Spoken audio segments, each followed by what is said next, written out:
ተስፋዬ ስለ አዲሱ ሰፈሬና ስራዬ አጭር ነገር ለደንብ ያህል ጠየቀኝ። በጥቅል ጥሩ እንደሆነ ስነግረው ወደ ዋናው የተጠራውበት ጉዳይ ገባ። ነጭ የእይታ መነጽሩን አሁን አይኖቹ ላይ ነው። የማስታወሻ ደብተሩን ገጾች ገልበጥ አድርጎ አንዱ ላይ ቆመ። መናገር ሲጀምር ጉዳዩ እንደጠበቅኩት ነው። የጅማ ጭፍጨፋ ቀጥታ ሄዶ የነካው የሪፖርቴን ማዕከላዊ ነጥብ ነው። የጭፍጨፋው ፖለቲካዊና ርዕዮተ ዓለማዊ ትርጉም። ሪፖርቴን በአእምሮዬ ለእፈታ ጨለፍ አደረግኩ። የጅማው የደርግ መሲሆን ጭፍጨፋ 3 ርዕዮታዊ ፖለቲካዊ ዝንባሌዎች ያሳያል። እነርሱም የተጠቀሱት ሁለት ኃይሎች ጥምረት በአገሪቱ የማህበራዊ ኃይሎች አሰላለፍ ላይ ለውጥ ማስተካከል ነው። ያም የደርግ ጠበንጃና የመሲሆን ብዕር መጣመራቸው ነው። ይህ በሌሎች የግራ ኃይሎች ህልውና ላይ ጥቃት መሰንዘር መጀመራቸውን ያሳያል። መሲሆን የትኛው ዜጋ ከየትኛው ፖለቲካ ድርጅት ጋር እንደቆመ የቋንቋ የርዕዮት ትርጉም ይሰጣል። ደርግ ጠበንጃውን አቀባብሎ ይተኩሳል። ለአፍታ አሰብ አድርጌ ወደ ሁለተኛው ነጥብ አለፍኩ። ሁለተኛው ጭፍጨፋው በአጋጣሚ የተካሄደ የፖሊስ ጸጥታ የማስከበር ተግባር አይደለም። ይልቁንም ስር የወጋ የአስተሳሰብ መሰረት ያለው ነው። ደርግ የኢትዮጵያ ትቅደምን መንፈስና ዓላማን በማንኛውም መንገድ መቃወም አይቻልም ብሏል። ጭፍጨፋው ይህንን ውልና አቅጣጫ የለሽ መርህ ለማስከበር ጭካኔውን ያሳየበት ነው። መሲሆን በበኩሉ ዲሞክራሲ በገደብ የሚል እምነቱ የማይደፈር መሆኑን ያስመለከተበት ነው። ይህ ጥምረት በሁለት ንዑስ ከበርቴ ማህበራዊ ቡድኖች የተፈጠረ ነው። ነገር ግን አገዛዙ ጦር መሳሪያን የስርዓቱ ቁልፍ ዋስትና ማድረጉ አደገኛ ዝንባሌውን ይመሰክራል። ወደ ሶስተኛው ምናልባት ዋናው ነጥቤ አለፍኩ። ሶስተኛ የህዝብ አመጽ በዚህ ጥምረት ጭካኔ ተነጭቷል። ይህ ግን የህዝቡን ደካማነትና የጥረቱን ጥንካሬ ጨርሶ የሚያሳይ አይደለም። ይልቁንም አሁን ባለው የኃይሎች አሰላለፍ አንድ ትልቅ ቁም ነገር ያለው መልእክት አስተላልፏል። ያም የከተማ አመጽ የቱንም ያህል ጉልበት ቢኖረው ዋናው መፍትሄ አለመሆኑን ያሳያል። በግልጽ አነጋገር የከተማ አመጽ መዋቅራዊ ለውጥ ማምጣት አይችልም። ይህ ምን ማለት ነው? ድርጅታችን በ1964 በበርሊን ጉባኤ ያጸደቀው በመስክ የተሰራ ትጥቅ ትግል ስትራቴጂ አለን። ስትራቴጂው ከከተሞች ባህሪያዊ አወቃቀር አንጻር ሳይንሳዊ መሆኑን ያሳያል። ከሞላ ጎደል በደንብ ያስታወስኩት ይመስለኝ። ወደ እነሱ ቀና አልኩ። ጓድ አላምረው በኮድ ስሜ ጠርቶኝ ጀመረ። ዶክተር ተስፋዬ ጓድ አላምረው፣ ስለ ጅማ ህዝብ ጭፍጨፋ በቂ ስዕል ሰጥተኸናል። አሁን ስለ ድርጅቱ አናነሳም። የምንጠይቅ ማብራሪያ በጭፍጨፋ አተረጓጎማ 1-2 ነጥቦች ላይ ነው። የከተሞች ባህሪያዊ አወቃቀር በኢህአፓ ትልቅ ዋነኛ ስልት ጋር አይጣጣምም የሚለው ነጥብን አስረዳን እስቲ። ጆሮዬ አንዳች መናገር ጀመርኩ። ከዚህ ማጠቃለያ የደረስኩት በጅማ ጭፍጨፋ በተማርኳቸው የሚከተሉት 5 ምክንያቶች ነው ብዬ ማስታወሻዬ ደብተሬ ላይ አተኮርኩ። አንደኛው በአሁኗ ኢትዮጵያ የሁሉም ከተሞች ማህበራዊ ኢኮኖሚያዊ መሰረት አነስተኛ ንግድና የመንግስት ስራ ናቸው። እነዚህ ስራዎች ከጠቅላላው የገቢ ምንጭ አውታር 75% ድርሻ አላቸው። ይህ ማለት ጠቅላላው ህዝብ ብቻ ሳይሆን የድርጅታችን አባላትና ደጋፊዎች ጭምር በመንግስት ላይ በቀጥታም ይሁን በተዘዋዋሪ ጥገኛ ናቸው። ስለዚህ ረጅም ህዝባዊ አመጽ መልሶ ለኢኮኖሚ ጉዳት ይዳርጋቸዋል። የማስታወሻ ደብተሬን ገጽ ገልበጥ አድርጌ ልቀጥል ስል በሩ በኃይል ተበርግዶ ተከፈተ። ተቀብላ ያስገባችኝ ሴት ብቅ ብላ ፖሊሶች ሹክ አለችን። ብድግ ብለን ስንነሳ ዘሩ መኪና ይዘን ነው የመጣው አይደል ሲጠይቀኝ በአቦንታ መልሽለት የሚለኝን ጠበቅኩት። እንግዲያውስ ጓድ ኢሳያስ እዚሁ ፋርማሲ አካባቢ ይጠብቃል። አንተ ወደዚያ በመምጣት ላይ ያለ ደውዬለት አግኝቼዋለሁ። አብራችሁ ጉለሌ ቢሮአችን ሂዱና ኢሳያስ ያስገባሃል። ከዚያ ወደ እናንተ የሚመጡ ንብረቶች ተዘጋጅተው ታገኛቸዋለህ። ጭነህ ተመለስ። ትዕዛዙን ተቀብዬ ከዚያ ዘለለ የሚያቆየኝ ነገር አልነበረም። ሳላስበው የእጅ ሰዓቴን አየው። ከመጣው ወደ 45 ደቂቃዎች ቆይቻለሁ። ተሰናብቻቸው ወጣው። ላንድሮቨሪን አንስቼ ወደ ዋናው አስፋልት ስገባ ኢሳያስ የምትኩ ፋርማሲ አጠገብ ብቅ አለ። ፖሊስ ወይም ሌላ የመንግስት ጸጥታ ኃይል ግን አይታየኝም። መኪና ለምን እንዳልያዘ አልገባኝም። እንቅልፉን ሳይጨርስ እንደመጣ ፊቱ ላይ ይታወቃል። እንዲሁ ሲሆን ዓለም አስጠልተው ቁጭ ትላለች። ማንም አያናግረን። ፊቴን ወደ አውቶቡስ መናኸሪያ ዞርኩ። ከነ ዶክተር ተስፋዬ ተለይቼ ከወጣሁ በኋላ ስሜቴ ትክክል አልነበረም። የድርጅቱ ነገር ከመጠን በላይ አሳሰበኝ። የፕሮግራም ጥራት ችግር መኖሩ አሁን የበለጠ ገብቶኛል። ይህ ማለት ህዝብን የሚያናግሩበትና የሚመሩበት ቋንቋ አጥቶ ዲዳ ከመሆን የተለየ አይደለም። በአጭሩ አጀንዳ ማጣት ለአንድ የፖለቲካ ፓርቲ በጣም አደገኛ ነው ብቻ ተብሎ አይታለፍም። የህልውና ፈተና ጭምር ነው። የችግሩ ምንጭ ሄዶ አሁንም የሚያርፈው በደርግ የመሬት አዋጅ ውጤት ትንበያ ነው። የድርጅቱ የውስጥ አንድነት በአጉል አልተጓጎም እንዳይናጋ ስጋት ገባኝ። በእርግጥ የመሬት አዋጁ የ1964ቱን የኢህአፓ የበርሊን ጉባኤ ውሳኔዎች አደጋ ላይ ጥሏቸዋል። ያኔ የፕሮግራሙ መሰረት የአፄ ኃይለሥላሴ አገዛዝ ነው። አገዛዙ ወድቆ የተተካው በደርግ ነው። ደርግ ሆዬ መንግስት አቋቋሙ ወደ ካምፑ ይመለስ ብለን ስንጠይቅ ጨርሶ ሳይገመት መሬትን በአዋጅ የመንግስት ንብረት አደረገው። ይህ ጥያቄ ከተመለሰ የትግል ትርጉም ታዲያ ምንድን ነው? የብዙዎች አቋም ለዥዋዥዌ ጨዋታ አጋለጠው። በዚህ ተወስኖ ቢቀር ባልከፋ። ጥያቄ የቀሰቀሰው ማዕበል አሲምባ ደርሶ ለጋውን ኢህአሳ ይንጣው ገባ። ብርሃነ መስቀል አንጀቱ እየጤሰ ለኢሳያስ ነግሮታል። ኢሳያስ ደግሞ ለኔ በኤርትራ በረሃ በኩል 1 ዓመት ተኩል ሙሉ ተጉዘውና የድሮ መልካቸው በፀሐይ ንዳድ አቃጥለው ደረሱ። መንገድ ላይ ጀምሮ ግን የጥንስሱ ቀይ ሰራዊት አባላት በሀሳብ ተከፋፈሉ። ተስፋዬ መኮንን መቼም የተረገመ እርጉም ነው። የአሲምባ አስቸጋሪ የገደላ ገደል ህይወት ተጨምሮበት ሆድ ባሰው። ውስጥ ለውስጥ አንድ ፈንጣሪ ቡድን ፈጠርና ብርሃነ መስቀልን በጥያቄ ሰቅዞ ያዘው። መሬት የመንግስት ሀብት ሆኖ ከታወጀ እኛ የማን ጎፈሬ ነቃሾች ነን? እዚህ ጠመንጃ ይዘን እንደ ዝንጀሮ ገደል ለገደል የምንከራተተው ለምንድን ነው? ነፃ የወጣን ህዝብ ነፃ ማውጣት ብሎ ነገር ነው? እኛ በትጥቅ ትግል ስርዓት ለለውጥ የተነሳን ደርግ አሁን የሰራውን ለመስራት አይደለም። ድርጅቱ በቂ ማብራሪያ እንዲሰጥ እንፈልጋለን። ብርሃነ መስቀል ለራሱ ግራ ተጋብቷል። ጥያቄው እንዳጓጉል ንዝንዝ ተመለከተ። የእሱ ልብ ያለው ሊጠራ በዝግጅት ላይ ባለው የኢህአፓ መለስተኛ ጉባኤ ላይ ነው። ከዚህ ጉባኤ በፊት በግሎ የሚሆን በዋና ጸሐፊነቱ ተስፋዬ መኮንን ቡድን የሚሰጠው መልስ የለም። ተስፋዬ ብርሃነ መስቀልን ዝምታ አልወደደውም። እንዲያውም እንደ ትምክህት ተቆጠረው። መቼም ብርሃነ መስቀል ዝም ካለ ዝም ነው፣ ሐውልት መስሎ ቁጭ ይላል። በዚህ የተበሳጨው ተስፋዬ እርምጃ ወሰደ። በመክራ የተገኘውን ጠመንጃ ይዞ ከ7 ጓደኞቹ ጋር እጁን ለመንግስት ሰጠ። መጥቶ ቁጭ አላለም። ከደርግ ጋር ክርስትና ተነሳ ወይ ነዶ። ገና በማለዳው እንዲህ ያለ ክህደት መሀል ከተማ አስፋልት ላይ መኪና እየነዳሁ መሆኔን እስከምረሳ ድረስ ቅጥል አልኩ። ጸጸት እንዳይመጣ ልጸልይ አማረኝ። ሁኔታው የኢህአፓ መስቀለኛ መንገድ ላይ ያቆማል። ይህ ሲታየኝ ፍርሃት ለፍታ ናጠኝ።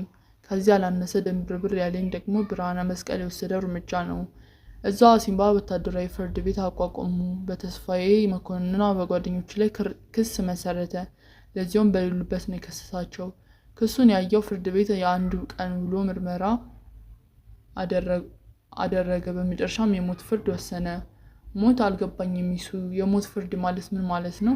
ኢሳያስን በድንጋጤ ሲጠይቀው ትዝ ይለኛል። የሚያረካ መልስ አልሰጠኝም። ማንም ኢትዮጵያዊ የፖለቲካ ድርጅት አባል የሚሆነው በፈቃደኝነት ነው። ድርጅቱን የሚተወውን በፈቃደኝነት ነው። የፖለቲካ አቋቋም መለወጥ አይቻልም። ግትር በሆነ ሃይማኖት እንደመለወጥ አይደለም።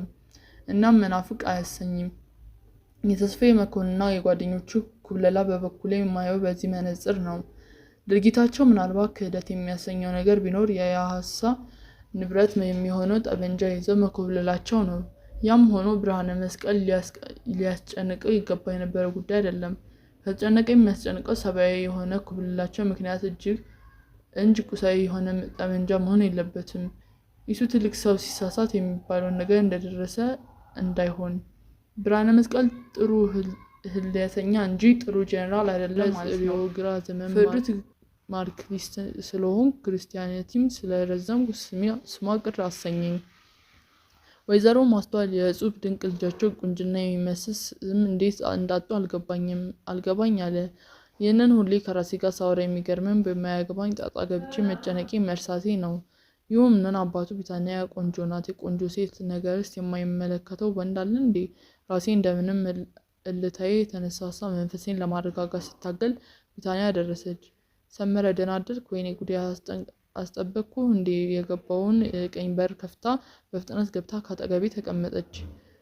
ቤቲ እንኳን ለጥቂት ደቂቃዎች ለዓመታት ብጠብቅሽ አይከፋኝም አልኩ በሆዴ። ሰላም ነሽ ቢታንያ? እራት አስጠበቅሽኝም? ገናውን መድረሴ ነው። ልዋሽ አላውቅም። አጠገቤ ተቀመጠች። የማየው ነገር እውነት መሆኑ ማመን አቃተኝ። መኪና ወደፊት እንንቀሳቀስኳት። የኑረዲን ዳቦ ቤት ስናልፍ ቀልቤን ሰብስቤ ወደ ቢታንያ ተመለስኩ። አሁን በራሷ ምርጫ አጠገቤ ተቀምጣለች። ስለ ጤንነታችን አጭር ነገር አወራን። እንጥጦ እስከምንደርስ ድረስ ብዙ አልተነጋገርንም። በምናየው ነገር የተሳብን ዝምታ እንደምንመርጥ ገምቻለሁ። ቁንጅናዋ 9 ከማድነቅ አልፌ ሌላ ጥያቄ ለራሴ አነሳው። ለምንድን ነው ወደ ሱሉልታ መሄድ የፈለገችው? ምናልባት የጆንያ የሚያክል ቦርሷ የዲሞክራሲን ቁጥር 8 እትሞች ይዛበት ይሆን? መጀመሪያውኑ ግን በትልቅ የኛ የኢሃፓ ሰው ነች። ለምን ብቻዋን ቤት ዘግታ ትውላለች? ስለነዚህ ጥያቄዎች በቂ መልስ ሳላገኝ እንደገና ሌላ ጥያቄ ይመጣብኛል። ቢታንያ የምድር ቅኔ ልቤ ከብሩክታይት ጋር በአንድ ሊያወዳድራት ከጀለ። ይህንን ማድረግ ግን ደስ አላለኝም። በቃ ቢታንያና ብሩክቲ ሁለት የተለያዩ ወንዜ የሀበሻ ቆንጆች ናቸው። እንደ አትሌት ይችኛዋም ትቀድማለች ያችኛዋም ትከተላለች የሚባል ነገር አይደለም። ራሴን ገጸስኩት። ከፍለ ሀገር አውቶቡስ መናሪያ ስንደርስ ወደ ግራ ዞርኩ። መናሪያው የዓመት በዓል ገበያ መስሏል። መንገደኛው ህዝብ ከሸኚውና ከዕቃ ተሸካሚው ጋር ይመላለሳል። ሳምቡሳ ሻጩ፣ ሲጋራ ነጋዴው፣ ጋዜጣ አዟሪው፣ ለማኙና ኪስ አውላቂው ግርግሩን የተሟላ አድርጎታል። በቀስታ ለመንዳት ስገደድ ጋዜጣ የመግዛት ሀሳብ መጣልኝ። ለወትሮ አዲስ ዘመን ጋዜጣ ጥንቡን ጥሎ በ10 ሳንቲም ይቸበችብ ነበር። አሁን ለምሳ ያህል እንኳን ከዓይን ጠፍቷል። ምክንያቱም ለብዙ አንባቢዎች የታወቀ ነው። የኢሃፓና የመኢሶ የርዕዮተ ዓለም ጦር ሜዳ በመሆኑ። ይህ የመናሪያ ትርምስ መቼ ይሆን የሚያልፍለት? ቢታንያ ነጭ ብላ ከሰው ዓይን ላለመግባት የፈለገች ይመስላል። ጥቁር የፀሐይ መነጽሯ ከቦርሳ አውጥታ አደረገች። ያው ህዝቡ ሲያልፍለት ነዋ ቢታንያ ብዬ ልመልስላት ከንፈሬ ከደረሰ በኋላ አባባሌ ፖለቲካዊ መልእክት እንዳይኖረው ሰግቼ መልሼ ዋጥ አደረጉት። መቼም አያልፍም ብያት ዝም አልኩ። መናኸሪያውን አልፈን ጎላ ሚካኤል አካባቢ ስንደርስ የሰው ትርምስም የዕለቱን ውሎ ጀምሮታል። ሰው እዚያም እዚህም በእጁ ምናምን ይዞ ከልከል ይላል። አልፎ አልፎ የብረት ቆብ የደፉና ሙሉ ወታደራዊ የደንብ ልብስ የለበሱ ወታደሮች ይታዩኛል። ብትንትን ብለው የቆሙ ወጭወራጁን በአይነቁራኛ ይከታተላሉ። ውትድርና እንጀራቸው በመሆኑ ግዳጃቸው እየተወጡ ነው ብዬ ማሰብ ቻለው። ደርግ የነሱ መንግስት ስለሆነ ብቻ የሚሰሩ ሆኖ ይታየኛል። ጅማ እንዳየሁት ወታደሮቹ ሲቪሉን ህዝብ ከመጤፍ አይቆጥሩትም። ኢትዮጵያ እጃቸው ላይ የመሆኗ ትርጉም ነው። የጅማ ወጣቶች ጥይት እያጨፈጨፏቸው ይዘምሩት የነበረው መዝሙር ትዝ አለኝ። ሳንጃ ይዟል በእጁ፣ ሳንጃ ይዟል በእጁ፣ ወገኑን አራጁ። ዳገት መውጣት ስንጀምር ነፍሴ ፊቷን መልሳ ወደ ቢታንያ ዞረች። ያደረገችው መነጽር አይኖቿን ስለደበቀብኝ ደስ አላለኝም። ቢታንያ ቁንጅናዋ 80 ከመቶ ምናምን አይኖቿ ላይ እንዳለ አታውቅም እንዴ? በልቤ አጉረመረምኩ። እውነቴን ነው። አይኗ ከአፉቱ መዥረጥ ተደርጎ የወጣ ሰይፍ መስሎ ይታየኛል። ተቃራኒ ገጾቹ ተፈጥሮ መቼም ሁሌም የሚገርም ነው። ፍርሃትና ተስፋ የተፈራረቀ ደነከሩብኝ። ቢታንያ ያፍዝ ያደንዝዝ ወይስ ያስደንግጥ ያስበርግድ አባዜ ነው ያለበት ወይስ ሁለቱም? መኪናዋ የእንጦጦ ዳገት ስትወጣ በቀበሌ ድምፅ ማጉያ ሲጮህ ተሰማኝ። ሁለታችንም ወደ ድምፅ አተኮረን። የህዝብ ጥሪ ስብሰባ። ደርግ ያቀደው የአዲሱ ከተማ ነዋሪዎች ማህበር ማቋቋም የቀበሌ ምርጫ ነው። የአካባቢው ነዋሪ እንዲወጣ ይቀሰቅሳል። ሁለታችን ለቅስቀሳው ፍላጎት ማሳየታችን ገረመኝ። በቃ ቢታንያ የኛ ሰው ናት ማለት ነው። እልም ያለች ኢፑ ሳትሆን አትቀርም አልኩ በሆዴ። ዞር ብዬ እንደ ዘበት ጨለፍ አድርጌ አየኋት። ብልጭ ያለችው ጀንበር ብርሃኗ ግንባሯ ላይ አሳርፋባታለች። አዲስ መዳብ የሚመስል የቆዳዋ ቀለም ቦግ ብሏል። የፀሐይ ብርሃኑን ለመከላከል ግንባሯን በእጇ ስትከልለው ቀለሟ ደበዘዘብኝ። ዛሬም የለበስኩት ያንኑ ዘይት የጠገበ የስራ ቱታ ነው። ያለ እኔ ግብዣ አጠገቤ ስትቀመጥ ግን አላመነታችም። ትርጉሙን ማግኘት ከበደኝ። ያም ሆኖ ይህ ቢታንያ አሁን አጠገቤ አለች። ቀጥሎም እንዳይመጣ አላውቅም። አንድ ነገር አለ ልበል። እንጦጦ ወጥተን ስንጨርስ ሌላ የሰው ትርምስ ተቀበለ። የመኪና ማስ ሰልፍ ሰርቶ የመንገዱን ጠርዝ ይዞ ተንደርድሯል። ፍተሻው ተጧጡፏል። ፖሊሶቹ በመስክ ጃኬት ላይ 9 ብርድ ልብስ የሚወጣው ካፖርት ደርበው በሚጠብቃቸው ቁር ይዘንዝፋሉ።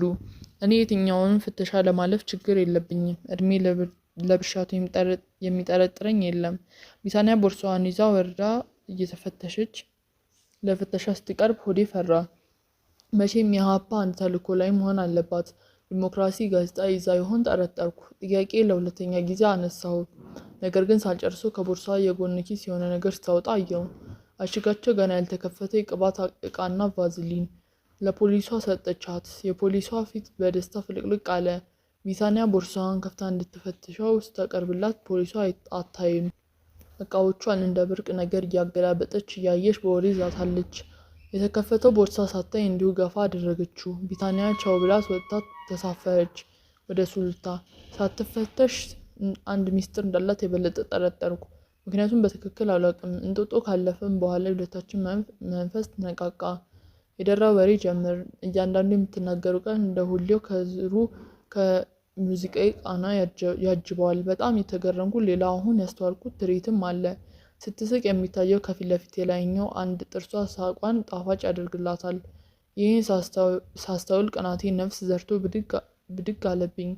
ጉድለቷን መፈለግ ያዝኩ። የውስጥ አካሏን አላውቅም። ከውጭ ግን አንድ ሕጸጽ ማግኘት አልቻልኩም። በሰው ሰራሽ ብልሃት የተፈጠረች ስዕል መስላ ታየችኝ። ማን ይሆን ቦይፍሬንዷ? ከውስጤ ገንፍሎ የመጣ ቅናት ሊጠብሰኝ ከጃጀለው። ይህች ምን አይነቱ ሰንበሌጥ ፍጡር ነኝ? እንዴት በተወሳሰበው የፖለቲካ ስራ ትከሻ የጎበጠ ሰው እንዲህ ያስባል? ንድድ ብሎኝ በኢህአፓ አነጋገር ግለ ሂሴን ለራሴ አቅርቤ ዋጥ አደረግኩ። በእውነት ደደብ ነኝ። እልም ያልኩ እንከፍ አልኩ እንደገና ለራሴ። ፊያቷ መኪናችን ጠመዝማዛ ሜዳዋ ፉት እያደረገች ከነፈች። ወደ ቢታንያ ተመለስኩ። ቢታንያ መኮንን እንደተለመደው ስለ ኢሳያስ እያወራችኝ ነው። ብዙ ተሳሳቅን። ወሬው ቀስ በቀስ ከኢሳያስ ወደ ወይዘሮ ማስተዋልና ወደ ቤተሰቡ መጣ። ለፍቅር ካሰቧት ሴት ጋር በሳቅ ፍድርስ እያሉ ለመጫወት መቼም ቤተሰብን የመሰለ አጀንዳ አይገኝም። በቀደምለት ማታ አድርሰ የመለስከኝ እኮ የኛ ክሊኒክ ነው። መኮንን ወልዴ ማለት አባቴ ነው። አሁን ለሌላ ሰው አከራይተነዋል አለችኝ በቁም ነገር። እሱን ታዩና ቢታንያ የኔ ቆንጆ ብንናገር እናልቃለን እንጂ ማወቅንስ እናውቃለን ብዬ በሆዴ ኧረ እባክሽ ለነገሩ ጠርጥሬያለሁ። አባትሽ አሁን የት ነው ያሉት? በማስመሰል ጥበብ ጥያቄን ቤተሰባዊ ቃና ለማስያዝ ሞከርኩ። ውጭ ሄዷል። በአሁኑ ፖለቲካ አልተደሰተም መሰለኝ። ስደትን መረጠ። ለነገሩ እኔንም ማሚንም ከጭንቀት ይገላገሉናል። የቢታንያ ድምፅ በአንዳች አይነት ውስጣዊ ቅሬታ እየረገበ ሲመጣ ይታወቅባታል። አስተያየት መስጠት አልፈለግኩም። መነጋገር ከተጀመረ ጋራዡ፣ ምድር ቤቱ፣ ወይዘሮ ማስተዋል፣ ኢህአፓ ሁሉም አነጋጋሪ ነው። ቀደም ሲል ፍቅሬ ዘርጋውን ግቢያቸው ውስጥ ማየቴ ትዝ አለኝ። በጥያቄ ብዛት ብከነከን አልኩ። ምክንያቱም ምንድነው ግንኙነታቸው? ክሊኒኩ ውስጥ ደግሞ ስዩም ከበደ ጋር መገናኘቷ ሳስታውስ ስሜቴ ርብሽብሽ ሊልብኝ ፈለገ። ያኔ ለራሴ የነገርኩት መጽናኛ ደገምኩ። ያገናኘችው ድርጅት ስራ ነው። ፍቅር ቢሆን ኖሮ ያ ሁሉ ጥንቃቄ ምን ያስፈልጋል? ሲንቀሳቀስ የሚታገለኝ ቅናቴ በረድ ሲል በመጠኑ ቅልል አለኝ። ከደቂቃዎች በኋላ ሱሉልታ ገባን። ሱሉልታ ከእንቅልፏ ተነስታ ጉድጉድ ማለት ጀምራለች። የከተማ ቀበሌ ጽሕፈት ቤት አልፈን አንድ ባል እንኳን ሌላ ጥያቄ ይነሳበታል። እርግጥ ጫጉላ ቤት የገባው ተስፋዬ እንዴት አድርጎ ሊያስገድለው ነው? የመገረም ጥያቄ አነሳውለት። ሰመሪ በቃ የሆነው ሆኗል። የብርሃንን የሞት ፍርድ ውሳኔ ማዕከላዊ ኮሚቴ አላጸደቀለትም። ተስፋዬ መኮንን በተዘዋዋሪም በቀጥታም አነጋግሮ ጥፋቱ የራሱ የብርሃነ መስቀል አያያዥ ችግር ነው በሚሉ ሻሩበት። መተው ይሻላል። ኢሳያስ እንደዚያ ቀን የፖለቲካ ጉዳዮችን ስልችት ብሎት አይቼው አላቅም በለው። ይሄ ሌላ አደገኛ ስህተት ነው። ብረት ይዘው መኮብለላቸው ያለቀለት እውነት ነው። ይህ ሆኖ ሳለ የብርሃነ መስቀል የሞት ፍርድ ላለመጽደቅ ሲባል ከደርግ ብብት የገቡ ሰዎችን ሄዶ ማነጋገር ማለት ምን ማለት ነው? ሞኝነት፣ ዲሞክራሲያዊነት፣ ፍትሐዊነት ወይስ ልጅነት? ከንፈሬ በንዴት ተንቀጠቀጠ። ይሁን እንጂ እሰጥ ገባ በድርጅቴ ላይ ያለኝ እምነት የሚነካ አይደለም። ትንሽ ቅር የሚለኝ አንድ ነገር አለ። ገና በማለዳው የዚህ ሁሉ ብጥብጥ ሰበብ የመሬት አዋጁ መሆኑ። ደርግ ይህንን አዋጅ ሲያወጣ ከልብ የኢትዮጵያ ችግር ከስሩ ይነቅላለሁ ብሎ አይደለም። ከዚያ ይልቅ ኢህአፓና ሌሎች የግራ ኃይሎች አጀንዳ ለማሳጣት አልሞ ነው። ሌላም አንድ አሳሳቢ መረጃ ደርሶኛል። ተስፋዬ መኮንን ስለ ኢያሳ መፈጠርና አሲምባ መድረስ ሻለቃ መንግስቱ ኃይለማርያም ዝርዝር አድርጎ ነግሮታል። ሻለቃው 4 ገጽ ደብዳቤ ጽፎ እዚያው አሲምባ ድረስ ለብርሃነ መስቀል ላከለት። ኑና አብዮቱን ተጋግዘን ግቡን እንዲመታ እናድርግ።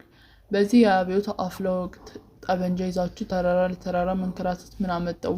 በልጅነቴ አንድ የአማርኛ መማሪያ መጽሐፍ ላይ ያየሁት ስዕል ትዝ አለኝ። ቀበሮ መሬት ላይ ሆኖ በፍርሃት አጥር ላይ ቆመውን አውራ ዶሮ ጓደኞቼ የሚሆን እያለ ሲለምነው የሚያሳይ ነው። የሻለቃው ደብዳቤው ማዕከላዊ ነጥብም ይሄ ነው። የብርሃነ መስቀል መልስ አልሰጠውም። ለማዕከላዊ ኮሚቴው አላቀረበም። ለምን? መልስ የለም። ስጋት ናጠኝ። ደርግ የተስተካከለ ይሆን? ከተስተካከለ በእኛ በኢህአፓዎች ቀድሞ የማየት ችግር ብቻ መሆን አለበት። ኢሳያስ ምንም ሳያነጋግረኝ ወዲያ ያዛጋል። ወደ ጉለሌ የፖሊስ ቢሮ ጽሕፈት ቤት የተጠጋው ነው። እስካሁን ሴኮንድ ድረስ ይሄ መዘዘኛ አዋጅ አይምሮዬን አልለቀቀውም። በበኩሌ የአዋጁ መውጣት አያስጨንቀኝም። ምክንያቱም የለውጡ አንድ ገጽ ብቻ ነው። ከበድ ያለ ክርክር ይጠይቅ ይሆን? ይህንን አዲስ ሁኔታ ተርጉሞ ከኢህአፓ ፕሮግራም ጋር ማጣጣም ግን የማይቻል ነገር ሆኖ እልታይ አለኝ። ይህንን ሳስብ አንድ ያላሰብኩት ጥያቄ በአይምሮዬ ሽው አለብኝ። ብርሃነ መስቀል እንዴት በዚህ ላይ የሚያስማማ ንድፈ ሀሳብ እስካሁን አልቀመረም? ብርሃነ መስቀል ይህንን ማድረግ እንደማይሳነው አምናለሁ፣ ነገር ግን አልቻለም። ስለዚህ የድርሻዬን በበቂ መጠን ከመስራት የተሻለ ምንም አማራጭ የለኝም። አይኔ ጎርቦ እስኪመስል ድረስ ሌትና ቀን አነበብኩ። በተጨማሪ ነጥቦች ራሴን ለማሳመን ሞክርኩ። የሚቀርጸው አንብሮ መቀበል አለመቀበል የእነሱ ፋንታ ነው። ችግሩ ግን ሁሉም መሪዎች ከሌኒናዊ ፓርቲ ወጣ ብለው በጥቃቅን የዕለት ተዕለት ጉዳዮች ተወጥበዋል። የደህንነት ስጋቱ ተረጋግቶ ለማሰብ የሚያስፈልገው አደብ ነስቷቸዋል። ወይዳ አልኩ ለራሴ። ከዋናው መንገድ ወጥቼ ወደ ግራ ታጠፍኩ። ቀጭን የኮረኮንች መንገድ ሲይዝ መኪናዋ ማለት ጀመረች። ጨለማው ዋጥ አደረገን። ከአንድ ትልቅ ቪላ ቤት ስንደርስ ከግቢው የጎን በር ፊት ለፊት የሞተር አጥፍቼ ቆምኩ። ኢሳያስ ወርዶ ወደ በሩ ሄዶ ከዘበኛው ጋር ይመስለኛል አጭር ነገር ተነጋግሮ ተመለሰ። ተያይዘን ሄደን ገባን። ዮሴፍ አዳና በአንደኛው ክፍል ቁጭ ብሎ አገኘነው። ወደ ሌላ ክፍል ይዞን ሄዶ የተቆለፈ በር ከፈተው። ወደ መሳለም የሚወስደው ዕቃ በሁለት ካርቶኖች ተዘጋጅቶ ወለሉ ላይ ተቀምጧል። ዮሴፍ ፈንጠር ብሎ አንደኛውን ካርቶን ሲከፍተው ከብዙ አባላትና ደጋፊዎች የተሰበሰቡ ንብረቶች አይኖቻችን ስር ዝርግፍ አሉ። የወርቅ ጉትቻዎች፣ የአንገት ሐብሎች፣ የጣት ቀለበት፣ የእግር አልቦች፣ የጥንት ማሪቴዚያ ሳንቲሞች፣ በደርዘን የታሸጉ ብዕሮች ከነቀለም ቢልቃጣቸው፣ ሽጉጦች ከነመሰል ጥይታቸው፣ የኢትዮጵያ ብር፣ የአሜሪካ ዶላር፣ በእጅ ቦርሳዎች የሌለ የለም። አይኔ በተለይ ያረፈው ግን በጣም ቀላል በሆነች አንዲት ኦስትሪያ ሰራሽ አውቶማቲክ ሽጉጥ ላይ ነው። እኔ የታጠቁት ኮልት 38 አሜሪካን ሰራሽ ሽጉጥ ነው። ክብደቱና ትልቀቱ አይጣል ነው። ይዤው የማልዞረው ስለዚህ ነው። ሽጉጧን አንስቼ እያገላበጥኩ አየኋት። 9 ጥይቶች አሏት። መቀየር እንደምፈልግ ዮሴፍን ነገርኩት። ሽጉጤን ለንብረት ክፍሉ መልሼ መውሰድ እንደምችል ነገረኝ። እዛው ላይ ታጠቅኳት። ሁለተኛው ካርቶን በተመሳሳይ ንብረት የታጨቀ ነው። ተሸክመን አውጥተን ላንድሮቨር ላይ ጫን ነው። ኢሳያስ የፖሊስ ቢሮ ስብሰባ ቃለ ጉባኤ ስለሚይዝ እዛው ቀረ። ቻው ብያቸው ወደ መሳለሚያ ነደው። ይሄ ይሆናል እንዲህ ከተማ ላይ የመሆናችን ጥቅም የሚሉት እነጓድ ዘሩ ቅር አለኝ። ኮረኮንቹን መንገድ ጨርሼ ዋና አስፋልት ያዝኩ። በማስታወቂያ ሚኒስቴር በኩል ልነዳ አስቤ ዶክተር ትዝ ስትለኝ ሀሳቤን ቀየርኩ። እንዲሁ መንገድ ላይ ድንገት አይታኝ መታ የምታንቀኝ መሰለኝ። ሌላም አስተውዬ የማላውቀው ነገር ይፈታተነኛል። መንገድ ላይ ማይቼ የአዲስ አበባ ሴቶች ለተንኮሉ ድሮ አስቤው ስለማላውቀው መሰለኝ ብዙዎቹ ከሷ ጋር ይመሳሰሉብኛል። ከተማ ወጣ ባልኩ ቁጥር ስደነግጥ እውላለሁ። ጭንቀት የተፈጠረው ሊሆን ይችላል። መንገዴን ቀይሬ ነዳው። አንዱን አንስቼ ሌላው እየጣልኩ ጉጃን በረንዳን አልፌ የመናሪያ አስፋልት ያዙ። ልክ የመናሪያው መስቀል መንገደኛ ሲይዝ ችግር መጣ። ከቀጭን አቅጣጫ መኪና ተወርብሮ ደርሶ መንገዱን ዘጋብኝ። የሞቴን ፍሬን ሲይዝ ላንድሮቨሯ ሲጢጥ ብላ ቆመች። ምን ነካው ሰውዬ? ደራሽ ቁጣ ገንፍሎብኝ በመጨረሻም ድምፄ ጮኩኝ። የሁለታችንን መኪናዎች አፍንጫቸው ሊላተሙት ለትንሽ ተረፍን። የአንድ ስንዝር ያህል ርቀት ብቻ ተጠጋግተን ቆምን። በደመነፍስ እየተዘፈዘፍኩ ወደዚያች መኪና አየሁ። ጥቁር ቀለም የተቀባ አዲስ የመንግስት ላንድሮቨር መኪና ነው። ፖሊስ ወይም መከላከያ። ከሁለቱ አይመጣም። ከየት እንደመጣ የማላውቀው የድንጋጤ ላብ ግንፍል ብሎ ጀርባዬን እያረሰው ወረደ። ወይኔ በቃ ተከታትለው ያዙኝ ማለት ነው። ለእኔ ችግር የለውም። ሲናይድ መርዜን ውጬ እሞታለሁ። የድርጅቱ ንብረት ግን አስያዝኩት ማለት ነው። ወይኔ እጄን ሰርጄ ኮሌቴን ስነካካ ደግሞ ሲናይድ አንግብሉ በቦታው የለም። ላቤ ወደ ውስጥ ሲንቆረቆር ተሰማኝ። በመብራቱ ቦቃታ ወደ ሹፌር አቅጣጫ አማተርኩ። እሱም ወደ እኔ ሳይታወቀኝ የኋላ ማርሽ አስገብቼ ሸሸው። ተሳኩቼ መሞቴ የማይቀር ሆነብኝ። ቦታ ስለቅ ጥቁር ላንድሮቨር ቀስ ብሎ ወደ መንገዱ ገባ። የቀይ መስመሩን ሲይዝ ሹፌሩ ወደ እኔ ዞረ። አንተ ሰካራም ፊትህን አዙረህ ነው እንዲህ መኪና የምትነዳው? እንኳን አጸፋውን ልመልስ ማየትም አልፈለግኩም። በድንጋጤ ደሜን ከቱቦ ወጥቼ ረጫው ማርሹን በፍጥነት ቀይሬ አላይም አልሰማም ብዬ ወደፊት ተፈተለኩ። ትንፋሼ ወደ ቦታው የተመለሰው ከኑረዲን ዳቦ ቤት ስደርስ ነው። ታሪክ ራሱ ይደገማል ማለት ነው። ጌታቸው ማሩ ትዝ አለኝ።